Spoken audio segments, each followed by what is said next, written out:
नमस्कार।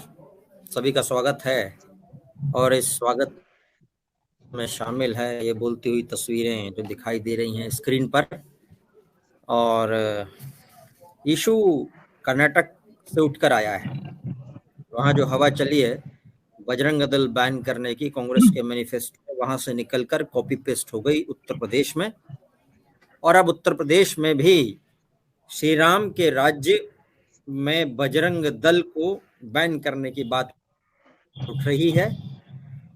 बजरंग बली को नहीं, ऐसा कांग्रेस कहती है, लेकिन शिवपाल यादव जी का बयान कि भाई जो भी गड़बड़ कर रहा है, जितने भी संगठन, उसको बैन कीजिए। उनसे जब पूछा गया तो वो कह रहे हैं कि जो गड़बड़ कर रहे हैं उनको बैन कीजिए, साथ में इसको भी बैन कीजिए, जो देश को नुकसान पहुंचा रहे हैं उस पर बैन लगाया जाए।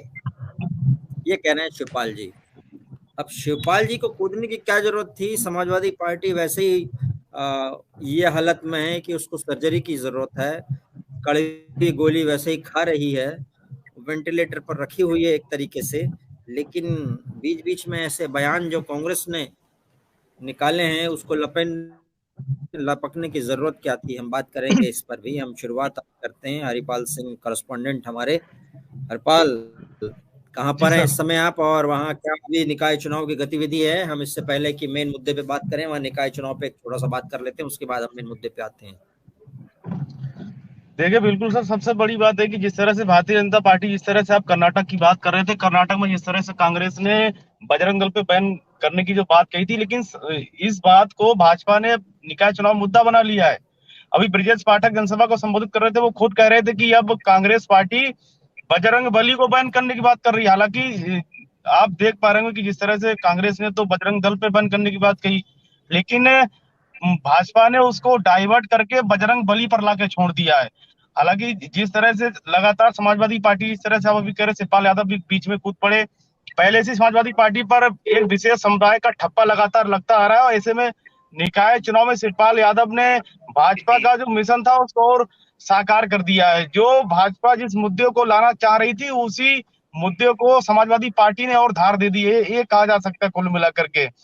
और पीलीभीत में अगर हम्म। निकाय चुनाव की बात करें, तो निकाय चुनाव में लगातार जो भारतीय जनता पार्टी के लोग हैं, चाहे बड़े बड़े नेता पदाधिकारी, वो लगातार कैंपेनिंग कर रहे हैं, डोर टू डोर जाके लोगों से वोट मांग रहे हैं। पीलीभीत में भी तमाम, आज डिप्टी सीएम ब्रजेश पाठक का दौरा था, शाम को भूपेंद्र चौधरी जो प्रदेश अध्यक्ष है उनका दौरा है, और 9 तारीख को इस बात की आशंका है कि खुद प्रदेश के जो मुख्यमंत्री है योगी आदित्यनाथ जी, उनका दौरा लग सकता। तो देखा जा सकता है कि जिस तरह से कि भारतीय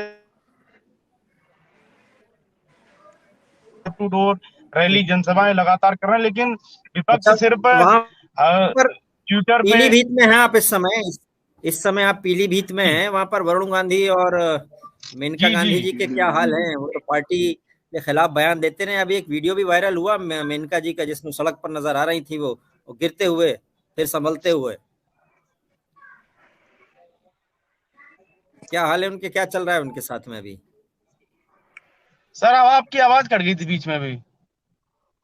मैंने कहा कि मेनका जी और वरुण जी के क्या हाल हैं? अभी बीजेपी के लिए तो वो हैं भी और नहीं भी हैं। मतलब तुम जैसे दोस्त हो तो दुश्मन की क्या जरूरत है टाइप से मामला है उनका। वहां क्या चल रहा है इस समय उनके मामले में? फिर मुख्य मुद्दे पे बात करेंगे उस पर। देखिए बिल्कुल बिल्कुल, जिस तरह से वरुण गांधी और मेनका गांधी पिछले 35 सालों से लगातार यहाँ सांसद है, यूं कहा जा सकता है कि दोनों लोगों का पीलीभीत में कब्जा था, उनकी विरासत थी एक तरह से। लेकिन विधानसभा चुनाव में हम्म। जिस तरह से हम्म। लगातार वरुण गांधी ने भाजपा के खिलाफ जो बगावत की, और उसके बाद भी वो लगातार भाजपा के खिलाफ बोल रहे हैं। अब जो समाजवादी हम्म। पार्टी के पूर्व राज्य मंत्री हेमराज वर्मा थे, 2 दिन पहले ही उन्होंने भाजपा को ज्वाइन किया। अब वरुण गांधी का विकल्प लोग उनमें देख रहे हैं। इस तरह की चर्चा चल रही कि हम्म। लगातार जो भाजपा के खिलाफ वरुण गांधी बगावत कर रहे हैं, पार्टी के खिलाफ बोल रहे हैं, तो अब हेमराज वर्मा जो समाजवादी पार्टी के पूर्व राज्य मंत्री हैं, लोधी समाज से आते हैं, लगभग 4 लाख उनका वोट बैंक है। और चूंकि पिछली बार 2019 में वो वरुण गांधी के मुकाबले लोकसभा का चुनाव भी लड़े थे, और लगभग 4.25 लाख वोट उन्होंने वरुण गांधी के खिलाफ लिए थे। तो इस तरह से बात मतलब चल ये रही कि वरुण गांधी का जो विकल्प। बगावती, हाँ, उनके बगावती सुर को रोकने के लिए काम जारी है। लेकिन वहां बजरंग बली की एंट्री हो गई तो अब क्या है वहां पर इस वक्त माहौल? अभी ब्रजेश पाठक जी के बयान के बाद में क्या और माहौल है अब बजरंग बली पे? देखिए बिल्कुल भाजपा जिस तरह से जो रणनीति है वो तो तैयार करती है हर बार, लेकिन विपक्ष भी कहीं ना कहीं उनके जो सोच है और जो उनकी कार्यशैली उसको सकारात्मक रूप से साकार कर देता है। शिवपाल यादव ने जिस तरह से बयान दिया, उसके बाद भाजपा को मौका मिल गया। अब निकाय चुनाव में हर रैली में चाहे किसी भी नेता की आप बात करें, हर भारतीय जनता पार्टी का नेता, पदाधिकारी, डिप्टी सीएम, तमाम जो पदाधिकारी वो सिर्फ अब बजरंग बली को बैन करने की बात कर रहे हैं। कांग्रेस का सिर्फ बजरंग दल को बैन करने की बात थी, लेकिन अब भाजपा ने उस चीज को टर्न कर दिया, वो बजरंग बली की बात कर रहे हैं। इस चुनाव में भी हिंदू मुस्लिम कुल मिलाकर राम मंदिर, बजरंग बली, इन सब की बात हो रही है और लोगों को लगातार प्रभावी रूप से अपनी तरफ मोड़ा जा रहा है। और क्योंकि विपक्ष भी उनको मौका दे रहा, बात तो ये तो निश्चित तौर होगा। पर उनका जो अगर क्योंकि बजरंग दल क्या काम करता है जरा हम जानते हैं। विक्रम गोस्वामी से, फिर हमारे साथ में समाजवादी पार्टी से चंदन यादव जी बैठे हुए हैं, चंचल यादव जी, हम उनसे बात करेंगे। विक्रम जी, बजरंग दल क्या काम करता है जरा हमें बताइए। आप समर्थन करते हैं बजरंग दल का, क्या काम करता है बजरंग दल? मैं बजरंग दल के ही नहीं, बाकी सभी हिंदू संगठनों के समर्थन में इसलिए भी हूं क्योंकि सामाजिक समरसता का काम इस प्रकार के संगठन करते हैं। आज जिस तरीके से केरल के चुनाव को देखकर उत्तर प्रदेश के निकाय चुनाव में समाजवादी पार्टी के नेता इस बयान को देते हैं कि वो बजरंग दल को बैन करना चाहते हैं, वो कहीं ना कहीं उनकी मानसिकता दिखाती है। वो बताना चाहते हैं कि वो ये जितने भी चुनाव, चाहे वो निकाय चुनाव हो, लोकसभा हो, विधानसभा हो, वो सभी चुनाव हिंदू मुस्लिम के नाम पर लड़ना चाहते हैं, रामकृष्ण के नाम पर लड़ना चाहते हैं और लोगों में एक भय का वातावरण पैदा करना चाहते हैं। ऐसे लोगों को आज रामकृष्ण की जरूरत आन पड़ी है, क्योंकि बिना इनके नाम के चुनाव नहीं लड़ेंगे। फिर बाद में कहा जाता है कि भाजपा राम के नाम पर चुनाव लड़ती है। उनकी जरूरत नहीं है, उनको जरूरत नहीं है, बोल रहे बैन कर दो, हमको जरूरत नहीं है बोल रहे हैं। वो तो बोल रहे बैन कर दो। नहीं, बजरंग दल क्या करता है? देखो किधर है, ऐसा बोल रहे हैं। हम तो नहीं, यही तो मैं आपको बताना चाहता हूं कि वो लोग चुनाव के एंड टाइम पर ऐसे नामों का सहारा क्यों लेते हैं। उनको चुनाव के समय पर ये सारे संगठन याद क्यों आते हैं? चाहे वो बजरंग दल है, विश्व हिंदू परिषद है, वो चुनाव के समय पर याद क्यों आता है? उससे पहले उस पर चर्चा क्यों नहीं करते हैं? क्योंकि ये लोग केवल और केवल तुष्टीकरण की राजनीति करते हैं, लोगों को विभाजित करने का काम करते हैं, जातीय आधार पर, धार्मिक आधार पर चुनाव लड़ना चाहते हैं और दोष दूसरे लोगों पर मढ़ने का काम करते हैं। आज प्रदेश की और देश की समूची जनता समझ चुकी है, इनके पास मुद्दा नहीं है। ये लोग केवल इस प्रकार के बयान देंगे जिससे कि आज जो अच्छा माहौल है वो माहौल खराब हो। बजरंग दल का मैनिफेस्टो जब बजरंग दल बना था तो मैनिफेस्टो में लिखा हुआ था 1984 के आसपास में बजरंग दल बना। 8 अक्टूबर 1984 में संगठन का निर्माण हुआ था। तो सेवा और संकल्प ये और गौ गंगा गायत्री इस पर ये काम करते हैं। और इन्होंने ये कहा कि हम अवैध मतांतरण, अवैध धर्म परिवर्तन जो उसके खिलाफ हैं और गौ तस्करी के खिलाफ हैं। और जगह जगह हम देखते रहते हैं वैलेंटाइन डे पे बजरंग दल वाले पीटते हुए कभी कभी उनकी फोटो दिखाई दे जाती है। इससे ज्यादा बड़ा क्राइम करते नहीं दिखते। वो दो प्यार करने वालों के बीच में वो दीवार बन के कभी कभी खड़े होते नजर आते हैं। ऐसा वैलेंटाइन डे के आसपास होता है। हमारी संस्कृति को जो लोग नष्ट कर रहे हैं उनको जवाब देने का काम करते हैं हिंदू संगठन। बजरंग दल उन लोगों को जवाब देने का काम करता है। कभी कभी रात को उनके फोन वोन भी जाते हैं, पत्रकार हैं हम लोग तो हमको भी फोन आते हैं कि फलानी जगह पे ऐसा केस हो गया है और स्वयंसेवी संगठन बोल रहे हैं हम, क्या आप इसे कवर कर सकते हैं क्या? इस तरह के फोन आते हैं हमको और उसमें बाद में पता लगता है कि बजरंग दल वालों ने वो गौ तस्करी रोकने के लिए पीछा किया और फिर वो वाद विवाद हो गया, पुलिस केस हो गया। ये सारे केस होते हैं। शशिकांत अवस्थी जी, बजरंग दल पे बैन करने की बात हो रही है। मैं आऊंगा चंचल जी के पास में, पहले इधर मैं पूरा वातावरण तैयार कर लूं ताकि चंचल जी जवाब दे सकें उसका। शशि जी, बजरंग दल पे बैन करने की बात हो रही है अभी। देखिए, ये जो है समाजवादी पार्टी के पास अब वही बात है कि जब जिसके पास अपने मुद्दे होते हैं तो वो अपने मुद्दों पे बात करता है, जिसके पास मुद्दे नहीं होते तो इम्पोर्टेड मुद्दे, आयातित मुद्दों को अपने साथ ले लेता है। या उनके पास मुद्दे हैं, वो बोलते हैं कि अखिलेश जी के कार्यकाल में हमने बहुत सारे काम किए हैं, हमारे पास ये मुद्दे हैं। और भारतीय जनता पार्टी जो है वो विभाजनकारी रणनीति खेलती है, ये मुद्दे हैं उनके पास में। तो विभाजनकारी, समाजवादी पार्टी से ज्यादा विभाजनकारी तो कोई पार्टी ही नहीं है जो हिंदुओं को जाति के नाम पे डिवाइड करना चाहती है। शूद्र ये भारतीय जनता पार्टी के प्रवक्ता है, लिख दो आप, प्रवक्ता लिख दो, फिर एनालिस्ट लिखने की क्या जरूरत है? रामचरितमानस का विरोध ये कर रहे हैं, जाति के नाम पे डिवीजन ये कर रहे हैं, जातिवादी पार्टी पूरी दुनिया में घोषित इनकी पार्टी है, परिवारवादी पार्टी घोषित इनकी पार्टी है, डिवीजन का इनसे ज्यादा और कौन काम कर सकता है? तो अब देखिए, ये तो अब शिवपाल यादव कुछ थोड़ा बुद्धिमान नेता मुझे समझ में आ रहे थे जब रामचरितमानस पे इन लोग कूद पड़े और जो है रामचरितमानस का विरोध करने लगे, रामचरितमानस को बैन करने, उसको फूंकने का प्रयास किया इन लोगों ने। इतना धूर्ततम निकृष्टतम काम करने वाले जो है नेता समाजवादी पार्टी के हैं। उस समय शिवपाल जी ने इसका विरोध किया था, बुद्धिमानी का उन्होंने काम किया था, एक मजे हुए और समझदार राजनेता की तरह से उन्होंने काम किया था, और जो लोग ऐसे डिवीजन के काम कर रहे थे उनसे अपने आप को अलग किया, समाजवादी पार्टी को अलग किया था। संजीव जी, लेकिन संजीव जी, ये निकाय चुनाव बढ़िया चल रहा था, कल का निकाय चुनाव बहुत अच्छा निपटा। एक मिनट मैं ये कहना चाह रहा हूं कि अब जो ये बयान उन्होंने दे दिया है, ये सेल्फ गोल जैसा है, ये वही वाली हाल है कि आ बैल मुझे मार, और जो मुद्दा नहीं था उस मुद्दे को पैदा कर दिया है। अब बीजेपी इसी मुद्दे को लेकर के समाजवादी पार्टी को हर जगह घेरेगी।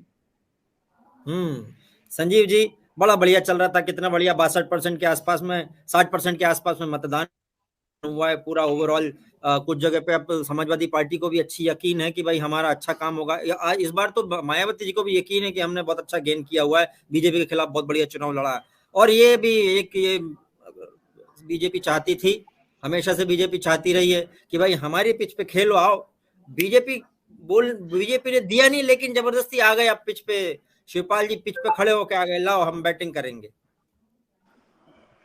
भूपेन जी, आजकल क्रिकेट में एक नया नियम आया है कि अगर आपने बाउंसर फेंकी है ना, तो न सिर्फ आपकी गेंद को नो माना जाएगा, बल्कि अगली गेंद पे फ्री हिट होगी। ठीक है, तो अगर आप किसी खेल में, राजनीति भी एक खेल और फिलहाल चुनाव जो है वो समझिए फाइनल होता है, तो उसमें अगर आप कोई लूज गेंद फेंकते हैं और जो आपका विरोधी है उस गेंद पर छक्का मारते हैं, तो गलती किसकी है?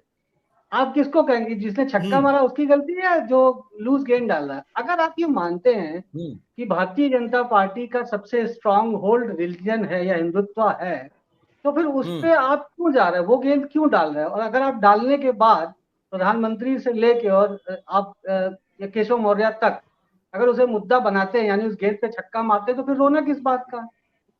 या तो आप देखिए इटावा में जो बयान दिया गया उसकी वजह क्या है बेसिकली। अगर आपसे थोड़ा सा, आपको तो पता ही होगा कि गुलनाज बानो जब पार्टी छोड़ देती है, बसपा से टिकट उनको मिल जाता है, तो असल में समाजवादी पार्टी को ये लगता है, और पूरे उत्तर प्रदेश में अभी जो माहौल बना है, समाजवादी पार्टी को ये लग रहा है कि मुस्लिम वोट उनसे खिसक रहा है। अब वो तुष्टिकरण कैसे, अब ज्योति यादव को आपने वहां खड़ा किया इटावा में, अब मुस्लिम वोट कहीं आपसे खिसक न जाए, इसलिए तो आपको भी दांव चलना है।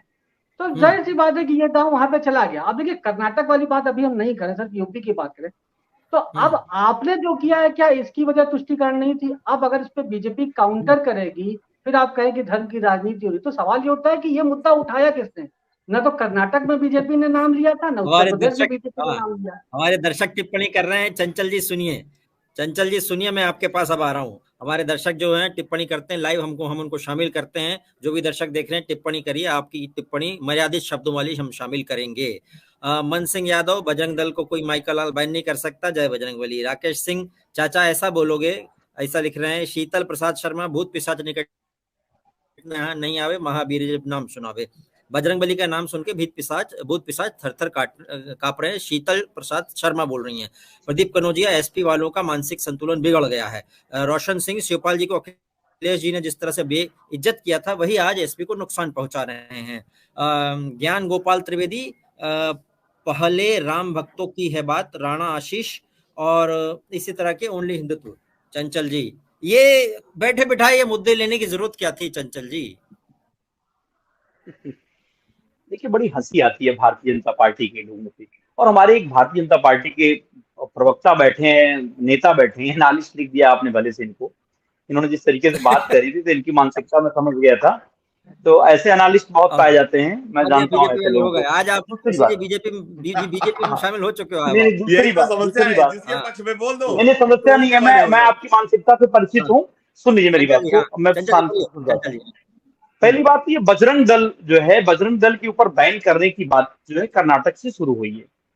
और कर्नाटक से बीजेपी एन केन पकड़ेल। आप सोचिए, हिंदुस्तान के एक संवैधानिक पद पे बैठे हुए हमारे आदरणीय प्रधानमंत्री बजरंग दल और बजरंग बली में फर्क नहीं समझ में आता है उनको। और भारतीय जनता पार्टी के नेताओं को तो कम से कम शर्म आनी चाहिए। अरे बजरंग दल क्या है, बजरंग बली क्या है? बजरंग बली का अपमान कर रहे हो आप। ये ऐसे लोग जो है जो प्यार मोहब्बत के दुश्मन होते हैं, ये आए दिन जो है पंगे करते रहते हैं, आए दिन लफड़े करते रहते हैं। बजरंग बली भी अपने आप को, अपना नाम जो जोड़े हुए पड़े हैं, उनको भी मतलब समझिए कि क्या सोचते होंगे कि हमारी भक्तजन जो है, तथाकथित भक्तजन है, इनके कैसे लोग हैं। अच्छा, एक चीज जो केवल और केवल मेरा नाम कंप्लीट कर लेंगे, चंचल जी दूसरी बात, आदरणीय शिवपाल यादव जी बड़े नेता हैं, उन्होंने एक बात कही ऐसे लोग जो भारत की विभाजनकारी व्यवस्था में शामिल होने वाले दल हैं, उनके ऊपर बैन आना चाहिए। उन्होंने क्या गलत कह दिया? उन्होंने पीएफआई की बात हुई है, कांग्रेस ने पीएफआई की बैन की बात भी करी है, लेकिन बजरंग दल, हमारे आदरणीय प्रधानमंत्री जी, क्योंकि कोई मुद्दा तो विकास का है नहीं इनके पास, डेवलपमेंट का कोई मॉडल तो है नहीं। पूरे प्रदेश में आदरणीय मुख्यमंत्री जहां जहां घूमने जा रहे हैं, एक बार भी विकास कभी बोलते हैं क्या? ये शशिकांत जी बैठे हैं, अभी मैं इनसे पूछ लूं, आप मुझे बताओ कौन से महानगरों में क्या काम किया आपने? ट्रिपल इंजन की सरकार है, इसी उत्तर प्रदेश में गंगा में लाशें बह रही थी, एक 50 बेड का भी अस्पताल नहीं बनाया आदरणीय मुख्यमंत्री जी लखनऊ के अंदर। मैं चैलेंज करता हूं आपके चैनल के माध्यम से, अगर किसी के पास कोई डेटा हो या कोई रिकॉर्ड हो, सुन लीजिए मेरी बात को। आपकी छटपटाहट मैं समझ सकता हूं, सुन लीजिए पहले, अभी मैं सुन रहा था। शशिकांत भाई सुन लीजिए, एनालिस्ट में धैर्य रखिए, नेताओं वाला। हाँ, मुझे मालूम है, आप सुन लीजिए।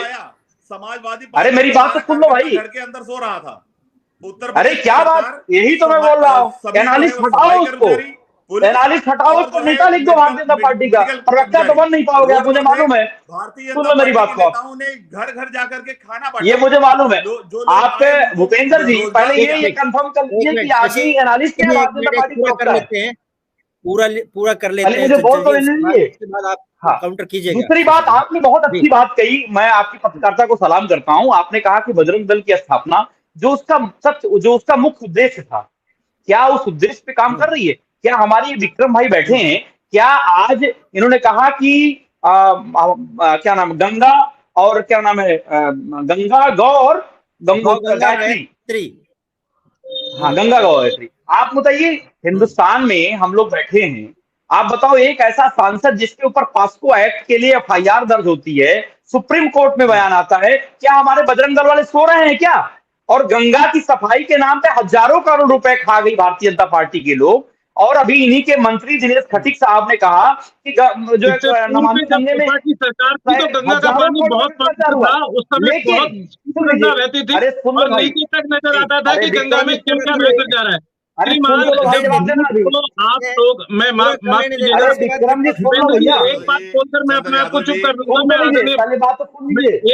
एक बात बोलकर, क्योंकि आप जिस तरीके से झूठ को प्रेजेंट करते हैं, आप बहुत बढ़िया तरीके से झूठ को प्रेजेंट करना जानते हैं। मैं जानता हूँ, और देश की और प्रदेश की लोग जानते हैं कि आप किस तरीके से झूठ को प्रस्तुत कर रहे हैं। विक्रम भाई सुन लीजिए, अच्छा नाम आपका, सुनिए। देखिए विक्रम जी, मैं ये कह रहा था, आपने जो अभी स्टार्टिंग शुरू करी है, अरे सुन लीजिए शशिकांत जी, सुन लीजिए, बोल लीजिएगा तो मुझे बताइएगा, मैं फैक्ट वाइज विद डेटा हर चीज। अरे भैया सुन तो लो, आप अभी फैक्ट सुन के आ रहे हो, आप तो बता क्या पाओगे आप? सुन लीजिए, अभी विक्रम जी ने बहुत अच्छी बात स्टार्ट करी थी भूपेंद्र जी, मुझे लगा कि ये शायद ये भूल गए कि आप क्या बोलना है इनको।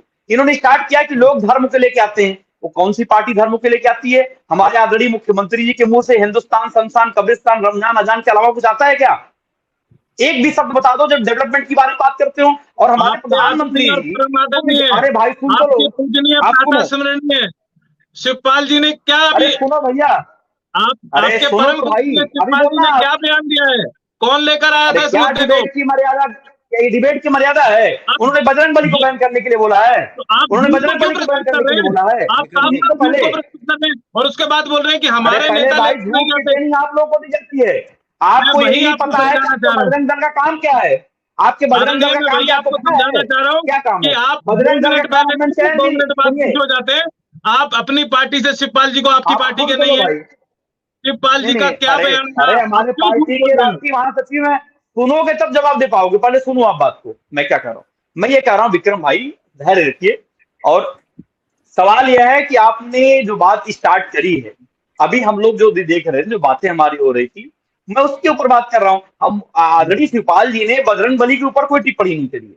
उन्होंने ऐसा कहा कि जो भी संगठन हमारे देश विरोधी गतिविधि में शामिल है, जो देश के अमन चैन को बिगाड़ते हैं, जो भागीदारी समाज को, जो विभाजनकारी नीतियां प्रस्तुत करते रहे, लोगों को बांटने का काम करते हैं, उनके ऊपर बैन होना चाहिए। तो आपको मिर्ची क्यों लग रही है? चंचल जी एक मिनट, आपको पहली चीज सर 30 सेकंड सर 30 सेकंड के मुझे बात करने दीजिए। दूसरी बात, आपने कहा अभी शशिकांत जी डेवलपमेंट की बात कर रहे थे, कहे कि ये लोग केवल हिंदुस्तान क्या नाम मुस्लिम धर्म को लेकर आते हैं। आप मुझे बताओ, समाजवादी पार्टी हमेशा डेवलपमेंट की बात करती है। कभी भी आप रिकॉर्ड उठा के देख लो, आदरणीय नेता हमारे अखिलेश यादव इसी लखनऊ के अंदर बड़े बड़े प्रोजेक्ट, प्रयागराज के अंदर बड़े बड़े प्रोजेक्ट, और समाजवाद सुनिए, आज गांव गांव, और सुनो भाई शशिकांत जी सुन लीजिए, गांव गांव पुलिस पहुंच रही है, समाजवादियों की देन है। वुमेन पावर लाइन समाजवादियों की देन है। आज अगर आप पुलिस को हाईटेक और रिस्पॉन्स सिस्टम बनाने का काम किया है, तो समाजवादियों की देन है। लेकिन भारतीय जनता पार्टी के नेता और उनके प्रवक्ता जो टीम बैठती है, उनके ऊपर बड़ा मुझे खेद है, बड़ा मजा आता है सुन करके आप लोगों को भाई, बड़ी हंसी आती है। तो मुझे भी मौका दीजिएगा बोलने का। विक्रम जी शशि जी एक मिनट, विक्रम जी शशि जी एक मिनट, जवाब लीजिए।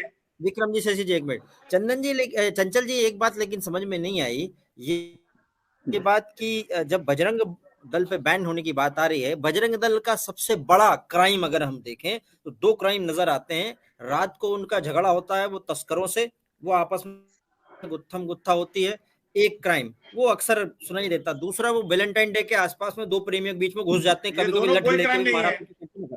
एक मिनट, ये दोनों सबसे बड़ा क्राइम, क्या ये इतना बड़ा क्राइम है? मान लीजिए ये भी है, तो क्या ये इतना बड़ा है कि वो पीएफआई बन गया? ये बात समझ के परे है। पीएफआई के ऊपर आपको पता है क्या क्या चार्जेस हैं, और चार्जेस कुछ तो प्रूव भी हो गए। मैं बता देता हूँ। देखिए सबसे बड़ी बात है, आपने बहुत अच्छी बात कही, बजरंग दल का आपने जो बात की, बजरंग दल के आपने बहुत सारे ऐसे वाकये आपने देखे होंगे जो ये कानून व्यवस्था को हाथ में लिए फिरते हैं। इनको शायद ये भूल जाते हैं देश में संविधान है, संवैधानिक व्यवस्थाओं से देश चलता है, प्रदेश चलता है। इनका कोई कानून नहीं चलने वाला उत्तर प्रदेश में और किसी देश में। आगे कौन होते हैं? ये कौन होते हैं? कौन होते हैं? मेरी बात सुन लो भाई, उन्होंने मुझसे पूछा, आप ही बोल लो, आप ही बोल लो फिर। उन्होंने पूछा, मैं जवाब तो दे दो भैया। उन्होंने मुझसे पूछा, देखिए सिंपल सी बात है, मैं कहता आप कौन होते हो किसी के प्यार मोहब्बत में बीच में पड़ने वाले, और कौन होते हो आप डिसाइड करने वाले कि आपको इस समाज से प्यार करना है, इस समाज से नहीं। अरे मेरे भैया, आप देश है, कानून के दायरे में आप भी, कानून दायरे में हम भी हैं, तो कानून के दायरे में सारी व्यवस्था है। हमारे आदरणीय प्रधानमंत्री, आदरणीय मुख्यमंत्री संविधान की व्यवस्था से चलते हैं, संविधान की शपथ लेके चलते हैं। शशि जी दो चीज है, एक तो कौन होता है बजरंग दल जो बीच 2 प्यार करने के बीच में 2 समाज वाले प्यार कर रहे हैं, उसमें बीच में घुसने वाला बजरंग दल कौन होता है, ये चंचल जी कह रहे हैं। दूसरा विकास की बात उन्होंने उठाई। शशि जी मैं बताता हूँ विकास की बात। अब लीजिए, कोरोना में समाजवादी पार्टी जब कोरोना आया तो इनके नेता सहित ये सभी इवन जितने इनके कार्यकर्ता है सब घर में घुस सो गए। व्हाट्सएप यूनिवर्सिटी का ज्ञान लेके बैठे हैं आप बीच में मत बोलिए। व्हाट्सएप यूनिवर्सिटी का ज्ञान लेके बैठे हैं। अब अगर आप बोले तो मैं आपको बोलने नहीं दूंगा, ये भी जान लीजिए। फिर अगर ये मैं बोल रहा हूं तो आप अरे क्या बात करोगे आप? नेता लिखो पहले भारतीय जनता पार्टी का। एनालिस्ट किस बात के हो? कौन सा एनालिस्ट आपने किया है? कौन सा क्या किया आपने? क्या क्वालिफिकेशन है? देखिए आप गलत बात है, कैसे नहीं बोलने दोगे? आप कैसे बोल सकते हो मैं नहीं बोलने दूंगा? आप कैसे बोल सकते हो? ये कोई तरीका थोड़ा। क्या बात करोगे? आप लॉजिकल बात करिए। आप अगर एनालिस्ट नहीं भूपेंद्र जी, या तो ये भारतीय जनता पार्टी के नेता बन के बात करें, या तो एनालिस्ट बन के बात करें। आपस में मत लड़िए। मैं नेता हूं, मैं भारतीय जनता पार्टी चंचल जी के पक्ष की बात कीजिए। केवल चंचल जी वही सुनना चाहते हैं जो उनके पक्ष की बात होगी। आप एनालिस्ट हैं तो आप चंचल जी के पक्ष की बात कीजिए। अगर कोई व्यक्ति अपने विचार को रखना चाह रहा है तो उसके विचार को सुन लीजिए। आप धैर्यता के साथ, हम भी आपको सुन रहे हैं, हमने तो आपका पूरा भाषण सुना। मेरी बात तो सुनिए। अरे ये पत्रकार हैं, आप मुझे बताओ, ये पत्रकार हैं, ये कह रहे हैं कोरोना पीरियड में कौन सरकार है, विपक्ष कहाँ रहेगा? सत्ता में जो बैठे हो लोग हजारों किलोमीटर पैदल चलते लोगों में पैर घिस गए, कितनी मृत्यु हुई, आप मजाक बना के रखे हो प्रदेश और तारीफ करो सरकार की। हिंदुस्तान के इतिहास में गंगा में जाते कहीं बही थी क्या? बजरंग दल क्रिमिनल है तो मैं कहता हूँ पूरी समाजवादी पार्टी क्रिमिनल है। उसके अंदर तो अहमद उससे जुड़ा हुआ था। शशिकांत जी आपके कहने से क्रिमिनल हो जाएगी? क्रिमिनल मानसिकता आपकी है। उसका फोटो अखिलेश यादव के साथ आता है तो समाजवादी पार्टी को बैन किया जाना चाहिए। तो ये ब्रजेश सिंह कौन है? कौन? ब्रजभूषण शरण सिंह कौन है? ब्रजभूषण शरण सिंह क्रिमिनल है कि नहीं है? उनके ऊपर एफआईआर हुई है, जांच हो रही है, जो कुछ सामने आ जाएगा। अरे एफआईआर के बाद जांच होगी तब जेल में जाएंगे। पॉस्को एक्ट में जानते हो, आप एनालिस्ट बन के बैठे हो, पॉस्को एक्ट में गिरफ्तारी होती कि नहीं होती है? कार्रवाई होनी चाहिए। पॉस्को एक्ट में गिरफ्तारी होती कि नहीं? तो पहले मैं जान जाऊं अभी कितने बड़े एनालिस्ट हो। पॉस्को एक्ट में गिरफ्तारी होती कि नहीं होती बताओ पहले हमको। बीच में बोल करके आप नहीं, पॉस्को एक्ट में गिरफ्तारी होती है कि नहीं होती मुझे पहले बता दो। अरे आपने कहा मैंने बोल दिया। मुझे लगता है कि आप चर्चा करने के लिए यहाँ पर बैठे थे। क्या बात करेंगे? और विक्रम भाई आपको इस बात को पहले आगे उठाना चाहिए। आपको विक्रम भाई आपको इस बात को उठाना चाहिए कि गिरफ्तारी जिसका कोई लेना देना नहीं है, आज वो सारी चीजों पर आज डिस्कस कर लीजिएगा। एक मिनट चंचल जी, ठीक है, एक मिनट शशि जी, एक मिनट। हाँ, शशि जी कंप्लीट करना चाह रहे हैं तो फिर विक्रम जी के पास पहुंचता हूं। शशि, मैं ये कहना चाह रहा हूँ, जो भूपेंद्र जी ने मुझे पूछा मैं उनका जवाब उन्हें दे रहा हूँ कि भाई कोरोना आया तो सरकार ही एक्टिव हुई, पूरी दुनिया ने, इवन ऑस्ट्रेलिया के मिनिस्टर ने, ऑस्ट्रेलिया के मंत्री ने इस बात को माना कि उत्तर प्रदेश का कोरोना कंट्रोल का मॉडल सबसे अच्छा है। फिर गजब है, ऑस्ट्रेलिया देख लिया है, आप लोग गंगा में लाशों वाले को नहीं देख पाया। फिर बीच में मत बोलिए, गजब है यार, मतलब मजा आ रहा है आपकी बातों पे, एनालिस्ट बन के बैठे इसलिए मुझे मजा आ रहा है। अरे भारतीय जनता पार्टी को नेता बोलना सुन जाता है। बांटने का, मास्किंग का, ऑक्सीजन का सारा मैनेजमेंट किया। अगर कहीं यहाँ समाजवादी पार्टी की सरकार होती तो यहाँ कम से कम करोड़ों लोग मरते। क्यों? क्योंकि नेता खुद ही घर के अंदर जाके बैठ जाता। मुख्यमंत्री मजा आ रहा है आपकी बात को सुनकर के। बीमार रहते हुए भी कोरोना के समय में काम किया और जो है अधिकारियों को इंस्ट्रक्शन दिए। रोज मुझे याद है कि डेली इंस्ट्रक्शंस आते थे अधिकारियों के लिए, डेली ब्रीफिंग होती थी। और फिर और डेवलपमेंट की बात, हर जिले में मेडिकल कॉलेज बनाया, 4 इंटरनेशनल एयरपोर्ट बना दिए, एक्सप्रेस वे बना दिए। उसके बाद में जो है कौन सी जिले में मेडिकल कॉलेज बन गया पता है? अब और क्या चाहिए भाई? अखिलेश यादव ने क्या किया? लैपटॉप बांटने में भ्रष्टाचार, गोमती रिवर फ्रंट में भ्रष्टाचार, जहां पाया वहां जेपीएनआईसी बनाया, उसमें तो भ्रष्टाचार। 30 सेकंड मुझे दीजिएगा, इनको एक एक बात तो नंगा कर दूंगा मैं। कौन सी सरकार है? और उसके बाद में आप लोग डेवलपमेंट करना शब्द मत बोलिए, किया है, यही काम किया। नहीं, मैं झूठ बोलने की बात है भूपेंद्र जी, झूठ बोलने की जो बात है, ये लोग झूठ बोलते हैं चैनल बैठ करके, चैनल में बैठ के झूठ नहीं बोलना चाहिए। मैं तथ्यात्मक बात करता हूँ, तथ्यात्मक बात करेंगे। मैं जो बोल रहा हूँ सब तथ्यात्मक है। क्या गोमती रिवर फ्रंट की जांच नहीं चल रही है? ठीक है, एक मिनट। अरे काम बताओ, लखनऊ के अंदर कोई एक काम बताओ सचिदान जी, बड़े एनालिस्ट हो, एक कोई काम बताओ तो 50 बेड के अस्पताल कोई बनाया हो कहीं पे। अरे फिर उसके बाद में कहेंगे मेरे घर में काम बताइए। मैं अभी सुनो, अभी बोल दूंगा तो आपको अभी बोलूंगा तो 10 मिनट लग जाएंगे काम के लिए। मैं बताता हूँ भूपेंद्र जी, सुन लीजिए। इसी उत्तर प्रदेश के अंदर बड़े बड़े जो प्रोजेक्ट लगे, बताता हूँ। उत्तर प्रदेश में लखनऊ के अंदर चकगजरिया सिटी बनी, आपको याद होगा। पूरे एशिया का सबसे बड़ा कैंसर इंस्टीट्यूट बनाया, आपको याद होगा। पूरे हिंदुस्तान का सबसे हाईटेक जो है आपका अंतरराष्ट्रीय स्टेडियम बनाया।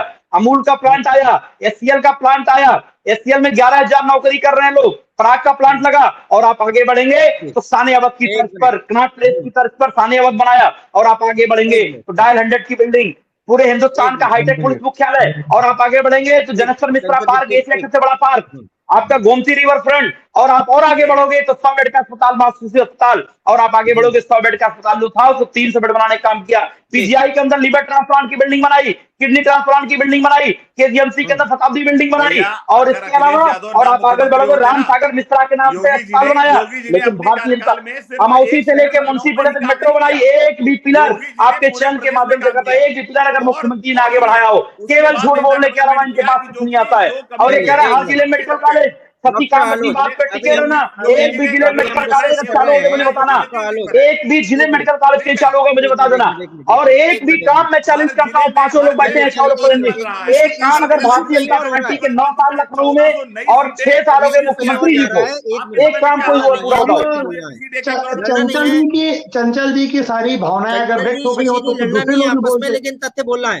डॉक्टर आलोक, अभी हम पहले मैं चंचल जी से कह दूं, शायद चंचल जी को याद होगा कि इसी चैनल में बैठकर मैंने कहा था कि मैनपुरी में केवल सपा जीतेगी। तो इसलिए मैं पहले बता दूं, क्योंकि अगला कोई टैग हमारे ऊपर लगे। चंचल जी मेरे साथ डिबेट में थे, ठीक है, मैनपुरी इलेक्शन में, तब मैं समाजवादी था। चंचल जी को याद होगा उस दिन का जी, मैं कई बार चंचल जी से डिबेट में था। आलोक जी मैं याद हो जी। अब चंचल जी जो बात कह रहे हैं, मैंने डिबेट सुनी, मेरा स्वास्थ्य बहुत गड़बड़ है, लेकिन मुझे लगा कि थोड़ी देर मुझे आना चाहिए आप लोगों के बीच में, मुझे बुखार था, मैं डॉक्टर आलोक आपका प्यार है जी। भूपेन जी देखिए, ये राजनीतिक तुतुमा में हमेशा चलती रहेगी किसने किसका ज्यादा विकास किया। ये वैसे ही है जैसे कि एक बात, भगवान कृष्ण की माँ को का वास्तविक नाम क्या था अगर हम पूछें तो जिन्होंने पाला उनका नाम याद आएगा, जिनके गर्भ में थे उनका नहीं।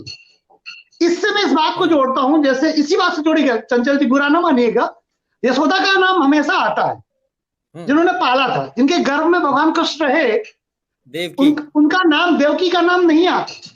आप जब कहो किसका लाला, तो यशोदा का लाला निकलता है।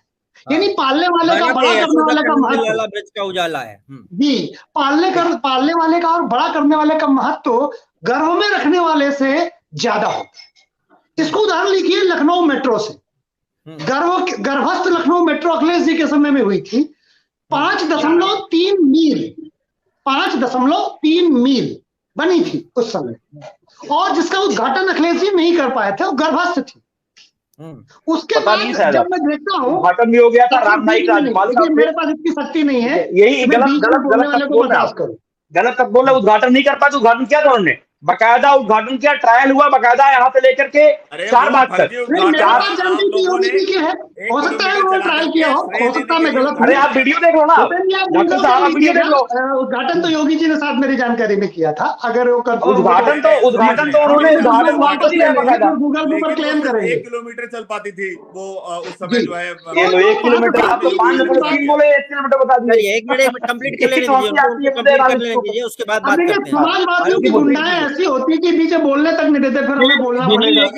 विशेषता है समाजवादी पार्टी के अंदर कि वो बहस को किस तरीके से मोड़ देती है, कहाँ से विकास के नाम पर जब समाजवादी पार्टी के नेता समाजवादी पार्टी के प्रवक्ता बात करते हैं तो वो किसी और के काम को भी अपना काम गिनवा देते हैं, और बहुत समझदारी और होशियारी के साथ वो ये बता देते हैं कि सारे काम हमने किए हैं, सरकार से पूर्व में कोई काम नहीं हुआ, जाने के बाद कोई काम नहीं हुआ, अटल परियोजना में कोई चर्चा नहीं करेगा, उत्तरा योजना में कोई चर्चा नहीं होगी, क्योंकि आपकी सरकार के जाने के बाद कोई काम हुआ ही नहीं है। भूपेन जी, आप मैंने जैसे आपने दूसरों के काम को अपना काम बनाकर गिना दिया, आप इस बात का भी सुना लीजिए, सहारनपुर में जो दंगे हुए उसमें भी समाजवादी पार्टी की सरकार के रहते हुए, उसके अलावा भी कई ऐसे दंगे हुए जब समाजवादी पार्टी की सरकार थी। आप दूसरे के काम को अपना काम गिनाने और मेरा टाइम हो गया है, मुझे केवल बैठना है, मुझे काम कीजिए साहब।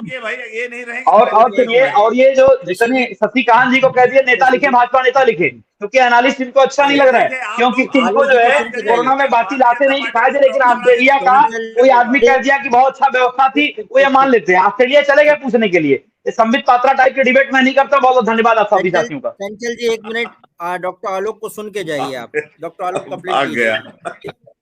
दूसरी बात, जैसे कानपुर मेट्रो के लिए उन्होंने कहा था कि हाँ भाई हम मेट्रो बनवाएंगे, जैसे हम कह दें कि हम उस फराने के लड़के गोद ले लेंगे, उसका ब्याह हम करवाएंगे, ऐसे करके।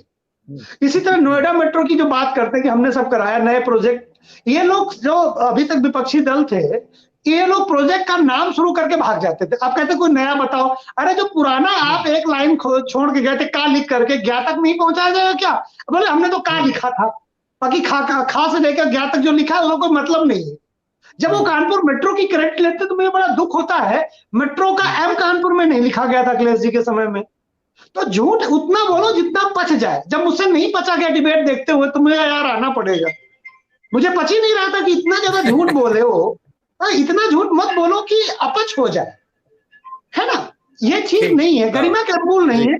अखिलेश जी कहते हैं, भूपेंद्र अखिलेश जी या समाजवादी पार्टी नेता उनसे पूछना कि अभी तक उन्होंने कई किलोमीटर की मेट्रो बनाई थी अखिलेश जी जब मुख्यमंत्री थे, कि उद्घाटन नहीं और वो नहीं, तुम बता देना कि तुम्हारा प्रोजेक्ट कितना कई किलोमीटर बना था। 1 किलोमीटर की, ठीक है, तो 1 किलोमीटर मान लो, हम कह रहे हैं 5 मील मान लो, लखनऊ की 5 किलोमीटर बस।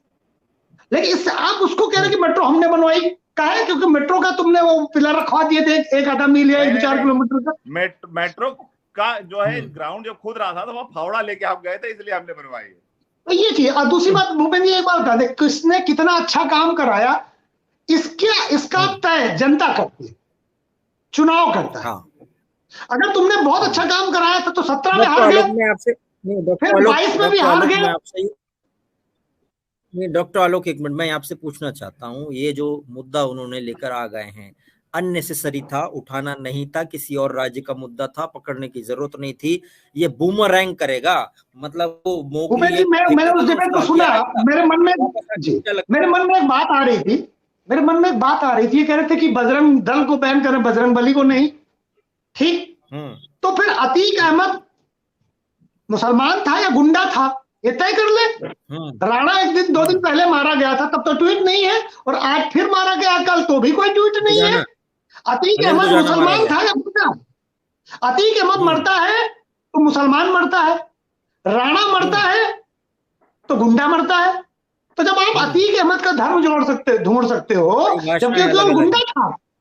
हाँ, जब गुंडे को मुसलमान बना सकते हो, और आप भूपेंद्र जी, अतीक अहमद की मृत्यु से इस्लाम खतरे में है। बजरंग बली को बजरंग दल से जोड़ रहे हैं तो फिर जायज है ना, आप बोल रहे हैं जी। जब अतीक अहमद मुसलमानों का रिप्रेजेंटेटिव हो सकता है, अतीक अहमद जो जिंदा लोगों की त्वचा निकला लेता था, तेजाब से नहलाता था, और पुलिस को फोन करता था कि भाई जिंदा है, जाके पकड़ लो, बचा लो, बचाना हो तो, वो आदमी अगर मुसलमानों का रिप्रेजेंटेटिव हो सकता है, तो बजरंग दल बजरंग बली का रिप्रेजेंटेटिव क्यों नहीं हो सकता?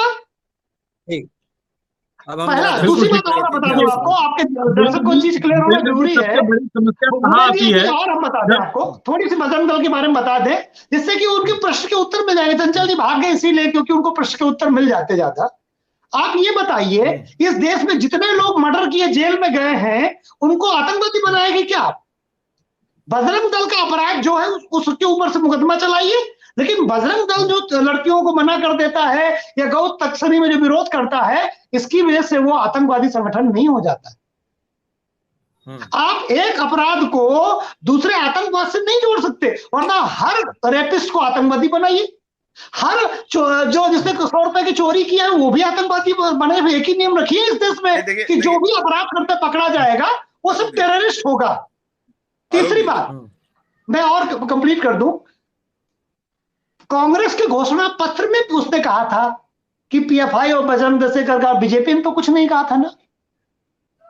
बजरंग बली की एंट्री कांग्रेस ने करवाई है, एक मुद्दा मिल गया है, बीजेपी को मुद्दा मिल गया है। मुझे भूपेंद्र जी ये लगता है बीजेपी ने कुछ कांग्रेसियों को खरीद लिया है, और कहते हैं कि जब हम जीतने वाले होंगे तो हम कुछ ऐसा कर देंगे कि कांग्रेस न जीत पाए।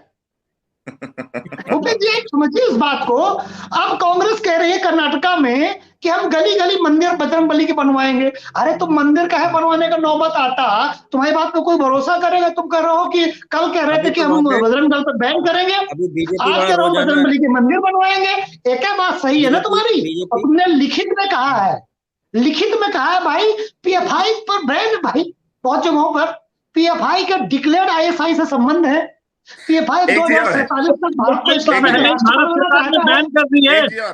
अब मैं ये यही तो बात है, कांग्रेस जो है कर्नाटक में पीएफआई को बैन कैसे करेगी? ये तो सेंट्रल गवर्नमेंट करती है, जो पहले से कर चुकी है। ये क्या नोटंकी है? दूसरी बात और है कि जो आप कह रहे हैं कि संजीव जी से मेरा एक प्रश्न है, संजीव जी, ये जो बजरंग बली कर्नाटका में आ गए, मेरे एक मित्र हैं, बड़े बहुत चैनलों में एनालिस्ट हैं, बहुत बड़े पत्रकार हैं, उन्होंने कहा कि नॉर्थ इंडिया में तो बजरंग बली का असर है, बजरंग दल का। कर्नाटका में बहुत पढ़े लिखे लोग हैं, बजरंग दल के चक्कर में लोग, बड़ी बड़ी कंपनियां बेंगलोर छोड़ के भागी जा रही, क्योंकि वो वैलेंटाइन डे पे जाके विरोध करता है, रोकता है। क्या बजरंग बली कर्नाटका में उतने मतलब प्रभावी नहीं है? क्या कर्नाटका पाकिस्तान हो गया है क्या? मेरे हिसाब से तो बजरंग दल का प्रभाव होना चाहिए वहां पर भी, लेकिन आप बताइए कि आपके हिसाब से क्या है बजरंग बली का प्रभाव कर्नाटका? आलोक जी बड़ी बहुत सही बात कही आपने। मैं आपको बताऊं कि दुनिया में ऐसा दावा है कि दुनिया में बजरंग बली की जो सबसे ऊंची प्रतिमा है वो कर्नाटक में कुलीनगर में है। और बजरंग बली को आप देखिए कि आप जब भी हाईवेज पे जाइए कर्नाटक में, बेंगलोर से आप मैसूर की तरफ जाइए हाईवेज पे, तो आपको ज्यादातर जगहों पे आपको बजरंग बली के मंदिर जरूर मिलेंगे। इवन मैं बेंगलोर में रहा हूँ, मैं डोमलूर में रहता था, तो वहां पर बजरंग बली का बहुत बड़ा मंदिर था। तो देखिए ये तो बात बिल्कुल नहीं कि वहां प्रभाव नहीं है। देखिए असल में मुद्दा ये नहीं है, मुद्दा ये है कि जब सारे सर्वे ये कह रहे हैं कि कांग्रेस जीत रही है कर्नाटक में, सारा मामला सही जा रहा था, फिर आपको अपने मैनिफेस्टो में ये शब्द लाने की क्या जरूरत थी? जब आप, अब देखिए यही वही बात होती है कि आप सूरत के कोर्ट ने आपको सजा सुनाई, आपकी सदस्यता गई, प्रेस कॉन्फ्रेंस में आपसे पूछा जा रहा है कि आप माफी मांगेंगे, आप कह रहे हैं मैं सावरकर नहीं हूं। मुद्दा क्या बन गया? सावरकर आपका कोर्ट का इशू किनारे हो गया। सवाल है कि आप पॉलिटिक्स महाराष्ट्र वालों ने बोल दिया, महाराष्ट्र वालों को बोला कि भाई आप मत करो, नहीं तो आपके अपने सहयोगी दल आपके विरोधी हो गए महाराष्ट्र में। सावरकर एक शब्द बोलने पर कांग्रेस महाराष्ट्र माइनस हो गई। पॉलिटिक्स कर रहे हैं ना, पॉलिटिक्स कर रहे हैं, आपको समझना पड़ेगा कि क्या बोलने से नुकसान हो जाएगा। मामला ये ठीक है। हमारे दर्शक टिप्पणी कर रहे हैं, टिप्पणी लेता हूँ, उसके बाद फिर मैं आपके पास आता हूँ, सभी के पास में। एंड्रॉइड एनिमेशन ये पार्टी को लाई बैठाई, राणा आशीष ओनली हिंदुत्व, पवन ली बोल रहे हैं। भाई साहब जेटली सुना था, पवन ली नया नाम है। Shivpal is BJP agent in SP. अच्छा, मानवेंद्र बोल रहे हैं बुद्ध, ये शब्द हम यूज नहीं कर सकते मानवेंद्र जी, मैं बोल नहीं पाऊंगा, मैं खुद ही सेंसर कर देता हूँ अपने आप। प्रखर शंकर बोल रहे हैं कोई लड़ाई कर सकेगा क्या? शशांक सिंह बोल रहे हैं कांग्रेस को लगा कि कर्नाटक में इससे अच्छे वोट मिल जाएंगे तो फिर शिवपाल जी कैसे पीछे रहते? उत्तर प्रदेश में वे सदैव अल्पसंख्यक वोटों के भरोसे रहते हैं, ऐसा वो लिख रहे हैं शशांक सिंह। मानवेंद्र जी बोल रहे हैं अखिलेश जी की पार्टी खत्म हो चुकी है, पूरा हिंदुस्तान आप लोग पर हंस रहा है। नंद किशोर सिंह बोल रहे हैं PFI तो पर तो बैन लगा है, इस पर क्या बैन लगवाओगे? 2024 में सबको जवाब मिल जाएगा। इंद्रवीर कह रहे हैं मुल्ला मुलायम के भाई शिवपाल यादव। संजय कुमार शर्मा बोल रहे हैं बायकॉट समाजवादी पार्टी। और नंद किशोर सिंह बोल रहे हैं बजरंगबली का अपमान नहीं से न सहेगा हिंदुस्तान। कमल राय कह रहे हैं पद पाने के लिए देश का बंटवारा करना पड़े तो ये कोई दिक्कत नहीं होगी इन्हें। समाजवादी पार्टी कोई पार्टी नहीं है, ये मुस्लिम लीग है, जागो हिंदू, इस तरह लिख रहे हैं संजय कुमार शर्मा, और बाइकआउट करने की बोल रहे हैं। मुस्तफा मोहम्मद बोल रहे हैं बजरंग दल, एक बात और आपकी बात है, गौ रक्षक हिंदू वाहिनी को जो है वो हनुमान जी की जन्मस्थली भी माना जाता है, जब आंजनेत्री पर्वत है वहाँ, आंजनेत्री पर्वत है। हनुमान जी का तो जन्म स्थान है कर्नाटक में, उसका प्रभाव कैसे नहीं आएगा?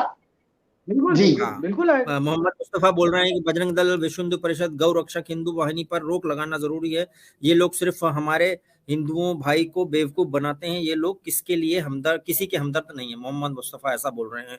शशांक सिंह बोल रहे हैं सपा प्रवक्ता गौ गंगा गायत्री नाम लेते ही लाइव टीवी में हकलाने दिखते हैं, कभी वो सपने में भी वोटों की नाराजगी के कारण याद नहीं करते हैं। सुबोध जी बोल रहे हैं कि बुद्ध की शुभकामनाएं, हम बीजेपी 9 नहीं है भाई साहब। सुबोध जी हम सारे पॉइंट रखते हैं, आप ध्यान रखिए, कटाक्ष करना अलग बात है, सारे पॉइंट रखते हैं। अमित शर्मा जी बोल रहे हैं sir I am from Kolkata, really opposition party can't fight Modi ji, they are totally frustrated. और Sanjay Kumar Sharma boycott secular party in Hindu type का लिख रहे हैं इसका। शिव भजन गुप्ता बजरंग दल, विश्व हिंदू परिषद हिंदुत्व की बात करते हैं, समाजवादी पार्टी नमाजवादियों के साथ खड़ी है, इसलिए शिशुपाल जी नहीं, शिशुपाल जी नाम, उनका नाम शिशुपाल जी नहीं भाई साहब, शिवपाल जी है, शिशुपाल जी लिख दिया इन्होंने। बजरंग दल पर प्रतिबंध चाहते हैं, असल प्रतीक चिल्लपों, असद अतीक पर चिल्लपों ताजा उदाहरण है। गौरव ठक्कर बोल रहे हैं this anchor is very poor, could not able to continue debate. भाई साहब हम डिबेट करते भी नहीं है, हम वाकई पुअर डिबेट में, हम बातचीत करते हैं, दिल तक पहुंचने की कोशिश करते हैं। अमरजीत बिधोड़ी कह रहे हैं कि जय श्री राम। राजेश चौधरी कह रहे हैं जय श्री राम। सुबोध जी ने फिर वही कॉपी पेस्ट कर दिया। काक भुसुंडी जी, विद्वत जनों एवं सपा प्रवक्ता को प्रणाम, अधिक क्या लिखना है, निर्मिता केन दृष्टवा न श्रूयते हिम वही करंगी तथा पुष्पा रघुनंदस विनाश काले विपरीत बुद्धि। ये बात आप समझ में आई, इतना जो संस्कृत लिखा वो समझ में नहीं आया था हमको। बजरंग दल से पंगा लेकर कांग्रेस तो आत्महत्या कर ही रही थी, मगर समाजवादी पार्टी बोली बहन पहले मैं मरूंगी, जल्दी क्या है, बजरंग दल दोनों को निपटाने में सक्षम है। और शिवशंकर बोल रहे हैं मुलायम सिंह परिवार को जेल में डाल दो। सुबोध जी बोल रहे हैं खिलाड़ियों का बलात्कार कब मारेगा। Amit Sharma the way Chanchal ji is behaving prove he belongs to goonda party. Amit Sharma excellent. Shashi ji और समर गुप्ता भाजपा चाहिए, और SP tata bye bye Roopchandra ji बोल रहे हैं। आपने ओवरऑल अभी दर्शक हमें देख रहे हैं पूरा मोटा मोटा रुख समझ लिया कि क्या रुख है जी। देखिए आज को मैं अपनी ओर से धन्यवाद देता हूँ, वो किया है। असल में क्या है कि समाजवादी पार्टियों के साथ समस्या यही है कि वो मेरे सामने बेचारे भाग ही जाते हैं। एक बार पहले उस दिन भाग गया था एक आज भाग गया। वो बोल रहे थे कि उनको कहीं जाना था। हाँ विक्रम जी, आपसे विक्रम जी, बजरंग दल का काम जो है, क्या वो जितनी भी पार्टियां हैं वो उसको आतंकवादी रूप से देख रही हैं? ये क्यों है ऐसा? बजरंग दल सिर्फ इतना इसलिए है बदनाम क्यों? जब कोई संगठन सामाजिकता के लिए काम करता है, समाज के हित के लिए काम करता है, समाज के विकास के लिए काम करता है, जब गौरक्षा के लिए काम करता है, तब ऐसे लोगों को जो विधर्मी प्रवृत्ति के हैं, उन लोगों की मानसिकता हमेशा ऐसे लोगों को रोकने का काम करती है। और वो रोका कैसे जा सकता है? वो इसी प्रकार से रोका जा सकता है कि टीवी चैनल्स की डिबेट में अगर वो शामिल होते हैं तो वो अपनी बात को भाषण की तरह प्रस्तुत करते हैं कि बाकी सभी लोग उनकी बात सुने। और जब उनको जवाब, आलोक जी जैसे एक सज्जन व्यक्ति, शशि जैसे एक सज्जन व्यक्ति, संजीव भाई जैसे लोग उनको जवाब देने का काम करते हैं, वो डिबेट छोड़कर भाग जाते हैं। उनको लगता है कि नहीं, यहाँ दाल नहीं गल सकती, यहाँ हम अपनी बात नहीं कह पाएंगे, क्योंकि वो झूठ परोसने में मतलब बहुत माहिर है। और वो झूठ को ऐसे परोसने का काम करते हैं कि वो सच लगने लगे। और अधिकांश लोगों को ऐसा लगता भी था पहले कि यार समाजवादी पार्टी के अगर कोई बड़े नेता कह रहे हैं तो उसमें कहीं ना कहीं सच्चाई होगी।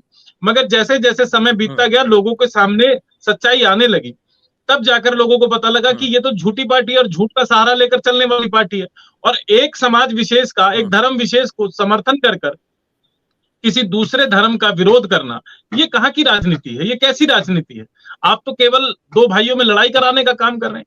हमेशा से ये पार्टी हिंदू मुस्लिम की लड़ाई कराती रही, हिंदू मुस्लिम में आपस में डिस्प्यूट पैदा करती रही, और बाद में आरोप लगाते हैं कि भाजपा ऐसा करती है। मैं भाजपा का प्रवक्ता नहीं हूं, मैं सनातन हिंदू युवा वाहिनी का प्रदेश अध्यक्ष, मैं एक हिंदू संगठन का प्रदेश अध्यक्ष हूं। तो मेरी जिम्मेदारी के साथ किसी बात को कह रहा हूं कि इन लोगों को अब समस्या ये होने लगी है कि आज जातीय भंवरजाल से लोग निकलकर हिंदुत्व की बात करने लगे हैं, लोग एकजुट हो गए, और इनको लगा कि इस बार तो मुस्लिम वोट भी इनसे छटकने लगा है। तब चलते इन्होंने कर्नाटक के मुद्दे की एंट्री उत्तर प्रदेश में करा ली। मैंने पहले भी आपके साथ, जब मैं डिबेट में शामिल हुआ, मैंने पहले भी पूर्व में भी कहा कि जब लोगों को लगने लगता है उनकी राजनीतिक जमीन खिसकने लगी है, तो वो इस प्रकार की उलझुल हरकत करते हैं जिससे कि वो चर्चा में बने रहें। तो शिवपाल जी को कुछ समय पहले तक शायद मैं भी समझता था कि बुद्धिजीवी व्यक्ति हैं, बहुत अच्छे से संभल कर किसी बात को कहते हैं, मगर वही व्यक्ति अगर इस प्रकार की बात करता है तो पता लगता है कि उनकी समझदारी कितनी है।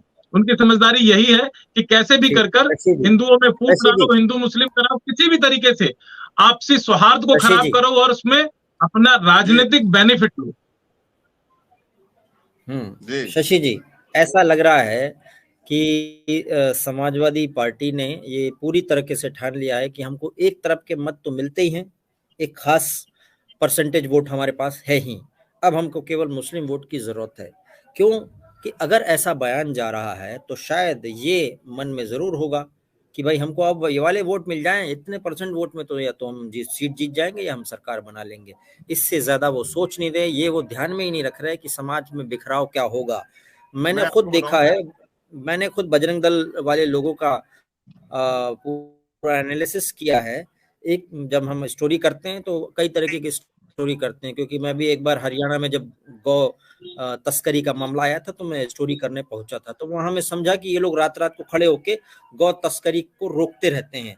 हालांकि बजरंग दल पे ये भी आरोप लगते हैं कि बजरंग दल के अंदर घुस के कुछ लोग बाकायदा तस्करी को बढ़ावा भी देते हैं। ये बजरंग दल पे भी आरोप लगते हैं, ऐसी बात नहीं कि बजरंग दल पूरा निष्पक्ष है, उसके ऊपर भी आरोप लगते हैं कि तुम्हारे अंदर कुछ ऐसे लोग शामिल हो जाते हैं जो उसको फैसिलिटेट करते हैं। लेकिन इससे ज्यादा बड़ा, बहुत बड़ा कोई मैंने उनका क्राइम दो लोगों के बीच में वो प्यार वाला मामला, उसके अलावा मैंने देखा नहीं। लेकिन फिर भी अगर हमारे इस देश में ऐसी बात हो रही है तो दो ऐसे अलग अलग चीजों की तुलना साथ कर देना, ये तो बड़ा विचित्र केस लग रहा है। ऐसे केस क्या ये मान लिया जाए कि ये वाकई चाहते हैं कि पीएफआई से बैन हट जाए?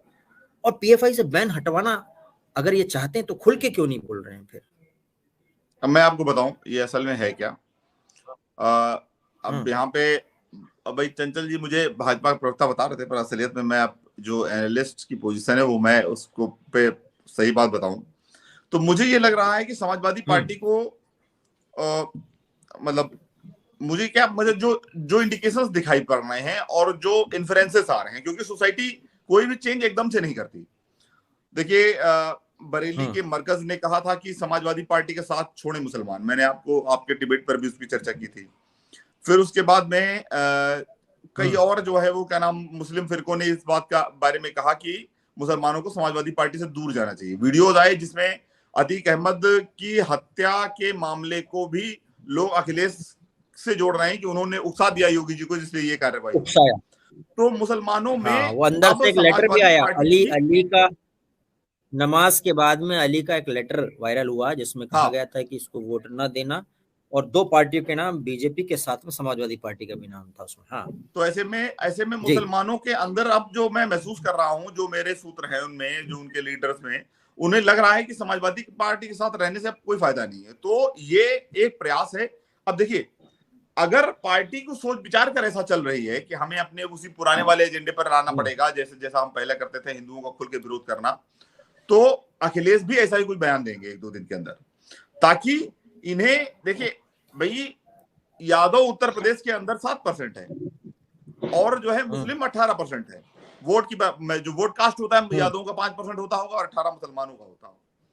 तो ये जाकर के वही लगभग 23-24% के आसपास पहुंचता है। अगर ये 18% में से कहीं 5% भी हट गया तो समाजवादी पार्टी तो कोई भी सीट जीतने की स्थिति में नहीं रहेगी।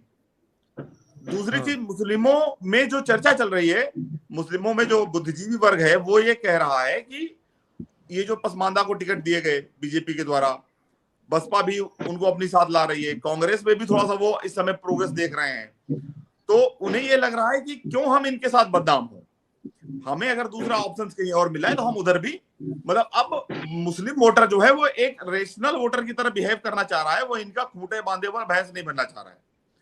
तो इसलिए ये बयान आ रहे हैं ताकि इस मामले को इंपोर्ट करके हम दिखाएं कि नहीं, हम तुम्हारे सबसे बड़े करीबी हैं और तुम हमें ही वोट दो, हमें ही वोट दे दो। अच्छा, निकाय चुनाव में समाजवादी पार्टी अभी बोलती रही कि हम तुम्हारे हैं सनम, लेकिन अब शायद रेशनल मुस्लिम ये बोल रहे हैं कि हम आपके हैं कौन। ठीक, हाँ, जैसे बसपा, जैसे इनके बीच में मतलब मुस्लिम नेताओं में, मुस्लिम बुद्धिजीवियों में इस बात की भी चर्चा आई कि भाई बसपा के पास बुरी स्थिति में, जबकि वो सीरियस चुनाव नहीं लड़ रहे हैं, तब भी 10% 12% वोट जा रहा है, और इनको 20% हमने वोट दिया तो भी ये जो है वो 30% का आंकड़ा नहीं पार कर पा रहे हैं। तो अब क्यों ना अगर हम उनकी तरफ चले जाएं तो उनकी गवर्नमेंट बनवा सकते हैं, या बीजेपी के साथ भी जाने में अब उन्हें उतनी दिक्कत महसूस नहीं हो रही, क्योंकि उन्हें लग रहा है कि मुसलमानों का विरोध नहीं है, यहाँ अपराधियों का विरोध है। तो ये डर है, इसके कारण ऐसे बयान आ रहे हैं ताकि एक बस बने और मुस्लिम को लगे नहीं हमारे तो सबसे हितैषी है। बाकी संजीव जी ज्यादा सही से चीजों को एनालाइज हमारे दर्शक कमेंट कर रहे हैं। सुनील केवट बोल रहे हैं सारे विपक्षियों को हिंदुओं से इतनी नफरत क्यों है। सौरभ यादव बोल रहे हैं बजरंग दल गरीब और स्कूल हॉस्पिटल पर क्यों नहीं ध्यान देता, सिर्फ हिंदू मुस्लिम का एजेंडा ठाकुर ब्राह्मण तय करता, ओबीसी SC ST झगड़ा कराता है, हिंदू मुस्लिम ब्राह्मण अपने बच्चों को अमेरिका पढ़ाता है। सौरभ यादव जी, ऐसा लगता है कभी कभी आप ब्राह्मणों से इतने चिड़े हैं कि हमेशा उन्हीं के खिलाफ बात करते हैं और बीच बीच में आप बुद्ध जी की भी बात करते हैं, तो मुझे इस बात पे आश्चर्य होता है कि जो बुद्ध को मानता है वो किसी एक के प्रति इतनी दुर्भावना कैसे रख सकता है। सौरभ यादव जी, थोड़ा ध्यान रखिए इस चीज को। एनीवे, संजीव जी, ऐसा लग रहा है संजीव जी कि ये लोग चाहते हैं कि PFI पे बैन नहीं होना चाहिए, जबकि सबको पता है शाहीन बाग वाला मामला, उसमें PFI ने कैसे फंडने की सबको पता है कि छद्म धर्म निरपेक्षता कौन फ्यूल कर रहा है, सबको पता है कि दो समाज के अंदर जब मामला दंगे टाइप की स्थिति भड़काने वाली बात है वो कौन कर रहा है। दूसरी बात ये कि मान लीजिए कोई व्यक्ति शेख है और वो अगर सोनू बन के किसी रश्मि से प्यार कर रहा है तो उसको सोनू बनने की जरूरत क्या है। बजरंग दल वाले इस पे विरोध कर रहे हैं तो उनको ये कहा जा रहा है कि भाई तुम इधर लट क्यों लेके आ गए हो। ये सारी चीजें हैं और इस परिदृश्य में ये बयान आता है। संजीव जी। नहीं भूपेंद्र जी, आप, मुझे एक चीज समझ में नहीं आती, पता नहीं क्यों एक ये धारणा बनी हुई है हिंदुओं को लेकर, जो मेजॉरिटी है इस देश की 85% के करीब जिसकी आबादी है वो कम्युनल है। आप सोचिए कि अगर वो कम्युनल होती, वो मेजॉरिटी कम्युनल होती, तो 91 में जब अयोध्या में जो कांड हुआ 92 में, उसके बाद तो बीजेपी को पूरी मेजॉरिटी आनी चाहिए थी, लगभग ज्यादातर राज्यों में उनकी सरकार बनती, केंद्र में उनका पूर्ण बहुमत आता है, नहीं हुआ। पहली बार बीजेपी को जो पूर्ण बहुमत मिला, स्पष्ट बहुमत आप कह सकते हैं, मिला, वो 2014 में मिला, 90 के दशक में नहीं मिला, पूरे दशक में नहीं मिला। कल्याण सिंह का, आप सब लोग जानते हैं कि कल्याण सिंह का क्या हश्र हुआ, कहाँ चले गए वो। तो एक तो ये कि देखिए ये देश सांप्रदायिक नहीं है, और ये देश सांप्रदायिक इसलिए नहीं है क्योंकि यहाँ 80% से ज्यादा की जो आबादी है वो हिंदू है, और हिंदू सांप्रदायिक नहीं है। यही वजह है कि यहाँ पे अटल बिहारी वाजपेयी की सरकार की बहुत अच्छी छवि होने के बावजूद 2004 में इलेक्शन हार जाती है, कल्याण सिंह इलेक्शन हार जाते हैं। देखिए अब मैं उनके जो चंचल जी चले गए, उनकी एक बात को मैं सोच रहा था कि मैं जवाब देता उनको, मैं अभी कह देता हूँ बात कि देखिए असल में ये अखिलेश जी इसलिए नहीं आ रहे कि हिंदू मुसलमान कोई मुद्दा था। अखिलेश की छवि को लेके ये बन गया था कि अखिलेश असल में मुख्यमंत्री नहीं है, 4.5 लोग मुख्यमंत्री हैं उत्तर प्रदेश के। अखिलेश अपनी पार्टी को ही नहीं संभाल पा रहे तो प्रदेश को क्या संभालेंगे? ये छवि बनी थी, इस छवि का नुकसान हुआ। मनमोहन सिंह के साथ क्या हुआ? मनमोहन सिंह की एक छवि बनी, क्योंकि ये माने जाने लगा कि एक सुपर गवर्नमेंट है जो सोनिया गांधी चलाती हैं। तो जो लीडरशिप है, आज योगी को लेके कोई कंफ्यूजन है? लीडरशिप को लेके पूरा उत्तर प्रदेश में कोई कंफ्यूजन नहीं है। विकास, देखिए विकास कोई बड़ा मुद्दा इसलिए नहीं होता क्योंकि इस देश की सरकारें विकास के खिलाफ नहीं होती हैं आमतौर पर, लेकिन नेतृत्व कितना स्ट्रांग है, वो कितना स्ट्रांग डिसीजन ले सकता है, इससे तय होता है कि वो सरकार रहेगी या जाएगी। सीधे सीधे इसका असर पड़ता है। सांप्रदायिकता भारतीय, खासतौर से भारतीय हिंदू जो है उनके लिए कोई मुद्दा नहीं है, वो कभी सांप्रदायिक नहीं होते, वो है भी नहीं। मुझे लगता है कि कोई नेता, हाँ कुछ ऐसे दल हैं, कुछ नेता हैं जो फ्यूल करना चाहते हैं, जैसे कि एक बार आरोप लगाया गया कि एक पक्ष असहिष्णु है और वो पक्ष हिंदू है। ये ठीक नहीं है। ओवरऑल हम सभी लोग सहिष्णु हैं, भारतीय समाज ओवरऑल चाहे कोई भी हो सहिष्णु है। इसलिए मैं इसमें एक चीज और मैं ऐड करना चाहूंगा भूपेंद्र भाई कि थोड़ा सा ये लोग ये प्रोजेक्ट करते थे कि हिंदू होना सांप्रदायिक है, उनकी दुकान बंद हुई, पब्लिक ने उनकी बात को मानना बंद किया।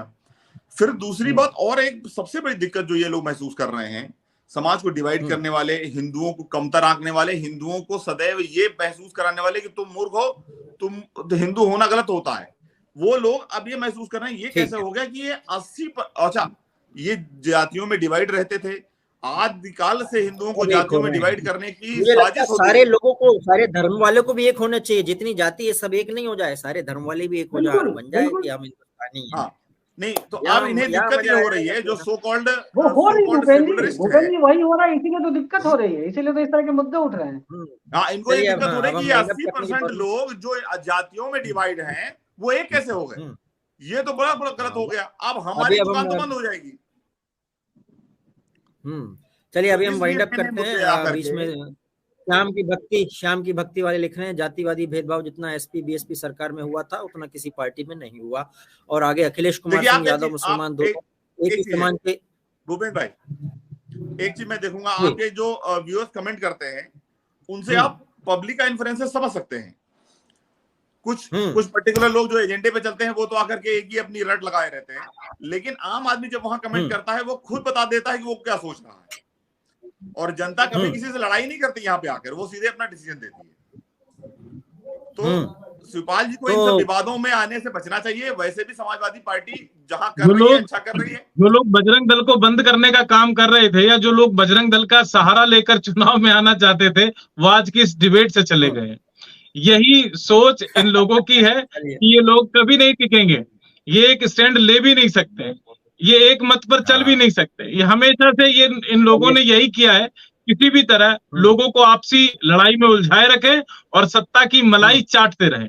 इन लोगों को जवाब देगी क्षेत्र की और प्रदेश की, देश की। और अब यादव जी लास्ट कमेंट में पढ़ रहा हूँ, फिर हम वाइंड अप करते हैं। भैया हम लोग आम आदमी, हम लोग ये सोचते हैं ब्राह्मण कब भारत छोड़ के जाएगा, ब्राह्मणवाद कब भारत से खत्म होगा, हिंदू मुस्लिम सिख ईसाई और यूरेशिया कब जाएगा। हमने इस पे प्रोग्राम किया, यूरेशिया वाले ब्राह्मण वाले पे। मैं बता देता हूँ ब्राह्मण भारत छोड़कर कभी नहीं जाएगा, ऐसी सोच रखने वाले ही जाएंगे भारत छोड़कर।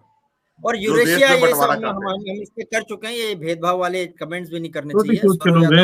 ऐसे लोगों का एजेंडा होता है कि लग रहा है अगर आप एक जाति की तरफ बहुत ज्यादा जाने वाली सब मजबूती के साथ मिलकर रहेंगे। ध्यान रखिएगा। चलिए मिलके रहे, हाँ मिलके रहना जरूरी है। ओवरऑल हम अब इस वक्त वाइंड अप करते हैं, रहना बहुत ज्यादा जरूरी है। नमस्कार।